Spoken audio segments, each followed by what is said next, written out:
Hi everybody.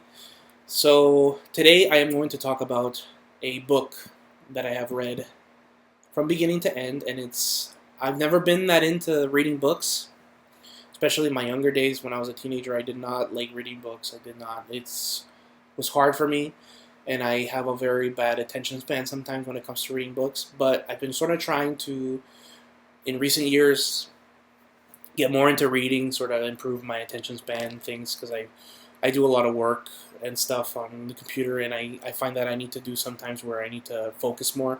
So this is one of the things I've been doing a lot is reading books. And actually this book is very special to me because it's probably one of the most immersive experiences I've ever had reading a book. And it really got me into reading more series and sort of similar themes of novels. But this book is called The Count of Monte Cristo by Alexander Dumas. It is one of the greatest stories I've ever read, or seen for that matter, film wise. It's just a great, great story. I can't really go into too much specifics about the book because I do want to leave a lot of it to surprise. I don't want to talk about too many spoilers, even though it's been released for a long time. But this book is meant to have no spoil. Sorry, this video is meant to have no spoilers regarding the story. So I'm not going to go into too much detail. But in essence, it stars a character towards the beginning named Edmond Dantes. He's the character that is focused on at the beginning of the story, and sort of this whole thing happens to him. He sort of gets wronged in a sense. Well, wronged on a great level. This whole thing happens to him where he's sort of imprisoned, right? He's imprisoned. And so it follows that storyline, and it sort of develops more and more as it goes along. And there's all these other characters that are introduced. He has a girlfriend or fiance named Mercedes,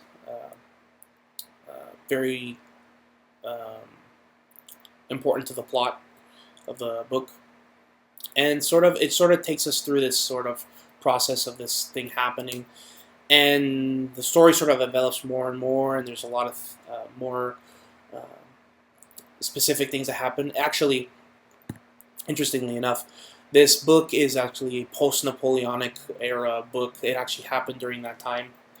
I believe it was written during that time, the post-Napoleonic era. So I think it was around. I think it was the late 1700s. I'm not exactly sure what time period that was, but it has sort of a lot of the aftermath of that whole conflict with Napoleon and what was going on during that time. Very interesting. I can't go into too many other specifics about the book without it being spoilers, because a lot of it needs to be left a mystery. Because that's the whole point of this book. There's a lot of sort of twists and turns and things that happen. Um, so I'm trying to leave the spoiler free as much as possible.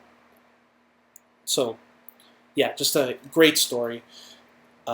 There's a movie that is based on this book, which is I recommend watching it after you read the book because it's not completely accurate to the novel, but it is still a very enjoyable experience. I've also heard there's an anime as well, Gankutsuo Monte Cristo, something like that. I've seen a few episodes. It's more accurate than the movie, but it's a very different setting, and it's sort of like this sci-fi-esque sort of setting, which is not really accurate, of course, as it is meant to be more about the French era during that time, like the post-Napoleonic era. So yeah, just a great novel, and I don't want to make this video too long. I just wanted to sort of talk about it briefly and what I thought about it. My rating as well, so I would give this a rating of 9.5, 9.5 out of 10. Just a great, great novel, and I highly, highly recommend it. Next book I will talk about, perhaps I will talk about it because I've been wanting to uh, recently, is the Dune, the novel. I made a video earlier talking about the film, but I want to go into depth about the novel. I might need to sort of reread some parts of it because it's kind of hazy. It's been about a year since I read it, but I want to talk about it, and especially with these new iterations of Dune that are coming out, the films. I want to talk about more about that series because I'm very interested in it. Yeah, so anyway, I hope you guys enjoyed the video, and have a nice day, guys.